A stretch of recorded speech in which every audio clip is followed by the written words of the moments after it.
Thank you very much, and thank you for the invitation to this amazing conference on such an important topic. And also thank you to the previous speaker for mentioning it could get ugly when you put politics into architecture. I can really confirm that, and that's where I would like to bring up a quote that's alleged to come from Otto von Bismarck, that sausages and politics are two things that you really do not want to know how it's made. As we mentioned, my name is Kjartan Moi Andreassen, and together with my party we decided to put politics into architecture. We sought to protect, preserve, and further develop all the beautiful sites that we have in our city. We want to see more of this and less of these modern, ugly buildings that are put up everywhere, no matter where you look.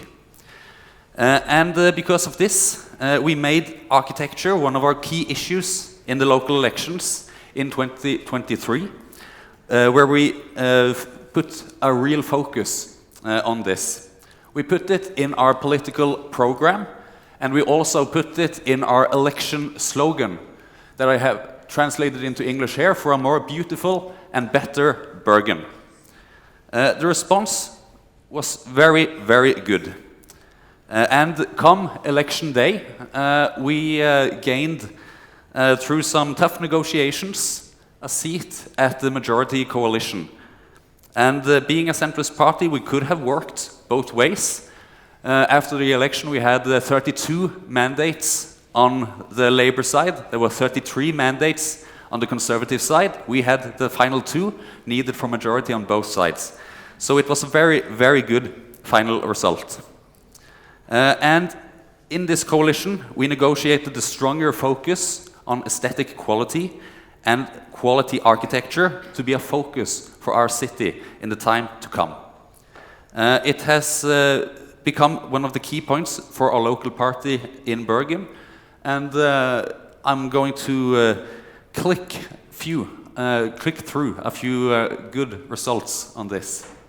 The first result is that we got it into the joint manifesto and political declaration of all the majority parties, where we made sure that we would work for the return of historical facades in Bergen, with a lot more good quotes following.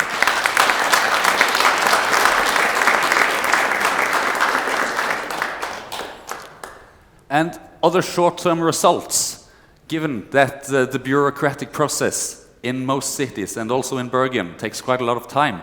The first projects that we saw delivered were both ordered, prepared, and made during the previous administration. So for us, most of the short-term results were not what we could see built, but rather what we could stop from being built. Because when it comes to changing the architectural policy of a city, stopping the ugly buildings from being built is just as important as creating beautiful buildings. Now, this is a beautiful neighborhood in Bergen, in the traditional parts of the city. We did not, of course, reject this, but on the other side of the road, a developer wanted to build this. That I'm very, very satisfied that we got to stop, and there are many more such examples. A similar place, another part of the wooden house parts of Bergen, the developers also wanted to build projects, and they delivered this. Of course, it got a thumbs up. Sorry for the quality, but it's probably good for the eyes that this picture is a little bit blurry. But this is something we received. Of course, that got a thumbs down. The developers have created new drawings. Now it would look like this, still not good, but a step in the right direction. It's not approved, so we're waiting for the next set of drawings. But more important than the short-term results are, of course, the long-term results. When you see these, let's see here. Yeah, sorry. I think I have one missing slide, but that's okay. When we were doing this and starting our project, none of us had any experience with governing a city or architecture itself. We had our personal opinions, and that was pretty much it. So what I did, I thought that Bergen, as a traditional Hansa city with good ties to Germany, both in history and architecture, I ended up sending a contact out to Patschke architects in Germany. And soon I was on a call with Robert Patschke himself, and he told me of this beautiful German word that would help us. And that was Gestaltungssatzung. So Bergen needed some Gestaltungssatzungs of its own, or in English, design regulations. He sent me a few examples. The German ones were far better than those we had in Bergen, and that became the start of some political change. I put forward a motion in the city parliament to reshape the city's architectural strategy altogether, which gained 35 of the necessary 34 votes. And that resulted in an order for these regulations. Here are a few quotes that are in the order. It's very long, so it's impossible for me to show you the entire thing, but it's possible to look it up when you get online. And this has resulted through good dialogue now, not so good dialogue in the beginning, with the developers, that they already adhere to and deliver projects that follow up on these design regulations, even before they are finally written and passed. And when we receive projects like this, as the first draft, it's far easier with smaller changes to actually end up with a very good project. This is another project that we have received, with this being how it would look from the city floor. A very nice project, and being, the Norwegians will understand this reference, some of the foreigners as well, but an Obosbygg, or an Obos building, is usually a slur when you talk about architecture in Norway. But this is an Obos project, and if someone had told me 1 year ago that I would stand in an architecture conference giving praise to Obos, I would think that they had lost their mind. Here are some other drawings that we have received for other projects, and this is far from the city center, so it's not only happening in the traditional parts of the city, with more traditional looking buildings now being delivered. There are still few changes that could be made, done then from the political side, but again, the projects that we receive now are far better than those we received before. And here is another big project along the coast. Pretty much all of the projects we received in the beginning were square boxes. Now they actually have roofs.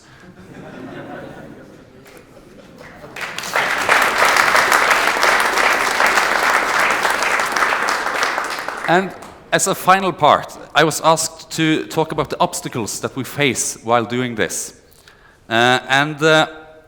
We have found three main obstacles. You have the bureaucracy, you have the modernist architects, and you also have the developers. The developers are focused on making the most money and move on to the next project. Not all, but many of them. So we have found that these regulations, the way we are now planning to work them out, is something that the developers are actually very positive to, because if they have a set of strict guidelines that they follow on architecture, and they deliver a project that is within these guidelines, they will know that their project will go straight through the architectural case-working process, giving them a shorter case-working time and giving us a more beautiful city. Another obstacle that I mentioned, the bureaucrats. They do not like change. They prefer the norm of a modernist architecture. Many of them, or most of them, are educated in this, believing this is the only right thing. But we have to show the people who really want something else that the bureaucrats are also hindering the political processes when they have elected representatives to change something for them. And the third, the modernist architects. They want to put their selfish mark on the world by building misplaced modern monstrosities in the city center that screams out, "Here I am," while we want buildings that go well with the surroundings and whispers, "Here I belong." And that is something that we also have to push to the public. And the solution, as a common factor between these three obstacles, is that they are in opposition to the populace.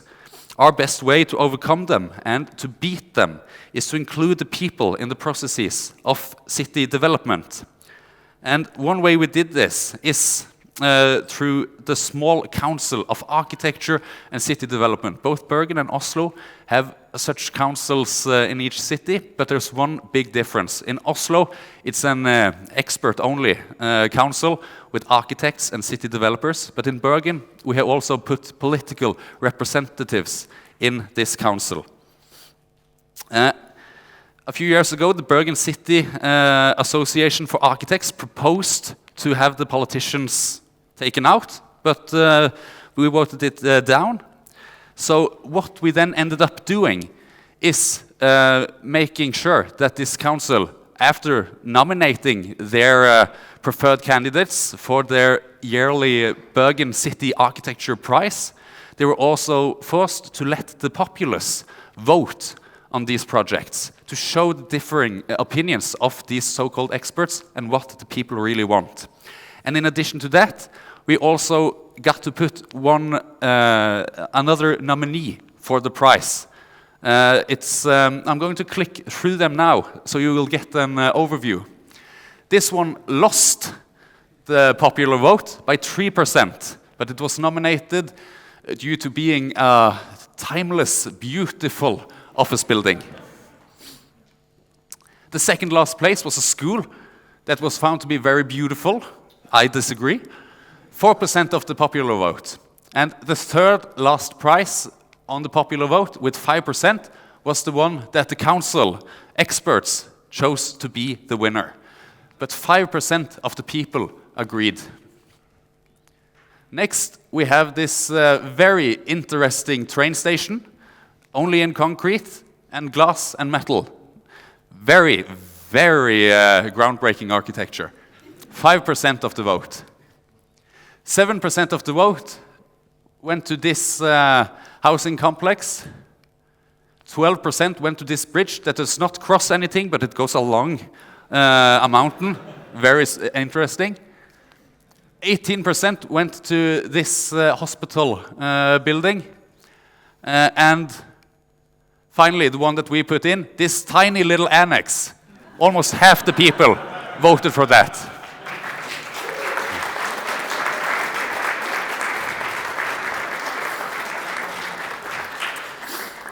So, to conclude, show the people the bureaucratic guidelines shaping today's cities because they would want them changed. Show the people how buildings could look like, give them an alternative to the modernist things that they are given. Show them how beautiful their city could be, because they would prefer the traditional alternative. And once the people are engaged in the debate, they will vote, they will force politicians to do as we also know to be the right thing to do, giving prizes not only to small projects like this, but making sure that entire cities continue to develop in the way that we all would like to see. Thank you very much.